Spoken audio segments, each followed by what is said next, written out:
എക്സാമിന് കോപ്പി അടിക്കാതിരിക്കാൻ വേണ്ടിയിട്ട് ഒരു ടീച്ചർ ആണെങ്കിൽ എല്ലാ കുട്ടികളുടെ ശരീരവും പരിശോധിക്കുകയാണ്. അതിനിടയ്ക്ക് ഒരു പയ്യനാണെങ്കിൽ എക്സാം ഹാളിലേക്ക് കൊക്കക്കോളയുടെ കുപ്പി കൊണ്ടുപോകാൻ വെച്ചപ്പോഴത്തേക്കും ആ ഒരു ടീച്ചർ ആണെങ്കിൽ അത് തടയുകയാണ്. ആ ടീച്ചർ ആണെങ്കിൽ അവനോട് ആ കൊക്കക്കോള മുഴുവനും കുടിച്ചു തീർക്കാൻ വേണ്ടി പറയുകയാണ്. എന്നാൽ ആ കുപ്പിക്കകത്ത് അവൻ എല്ലാ ആൻസേഴ്സും എഴുതി വെച്ചിട്ടുണ്ടായിരുന്നു.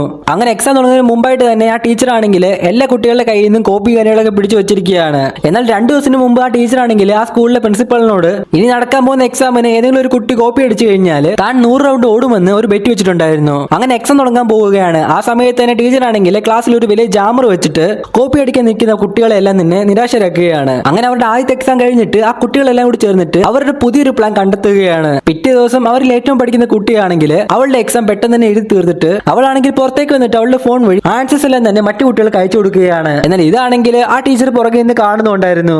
അങ്ങനെ വീണ്ടും കുട്ടികൾ നിരാശരായിക്കൊണ്ടിരിക്കുകയാണ്. അങ്ങനെ ആ ഒരു എക്സാംസ് ഒക്കെ തന്നെ ആ ടീച്ചർ നല്ല രീതിയിൽ നടത്തിക്കൊണ്ടിരിക്കുന്ന സമയത്ത് അങ്ങനെ ഇതെല്ലാം കണ്ട് അസൂയ തോന്നിയ വേറൊരു ടീച്ചർ ആണെങ്കിൽ ഫൈനൽ എക്സാമിന് ടീച്ചറിനെ പരാജയപ്പെടുത്താൻ വേണ്ടിയിട്ട് മനഃപൂർവ്വം ആ കുട്ടികളെ ഇപ്പോൾ ചീറ്റ് ചെയ്യാൻ അനുവദിക്കുകയാണ്. അങ്ങനെ എക്സാം എല്ലാം എഴുതി കഴിഞ്ഞിട്ട് ആ കുട്ടികൾ തന്നെ വന്നിട്ട് പ്രിൻസിപ്പലിന്റെ മുന്നിൽ പറയുകയാണ് ഞങ്ങളെ ടീച്ചർ ചീറ്റ് ചെയ്യാൻ അനുവദിച്ചെന്ന്. അങ്ങനെ ആ തെളിവിന്റെ അടിസ്ഥാനത്തിൽ ആ ടീച്ചർ ആണെങ്കിൽ ഇപ്പോൾ ആ ബെറ്റിൽ പരാജയപ്പെട്ടു. അങ്ങനെ പറഞ്ഞതുപോലെ 100 റൗണ്ട് ആ സ്കൂൾ ഗ്രൗണ്ട് ഓടാൻ ആരംഭിച്ചു.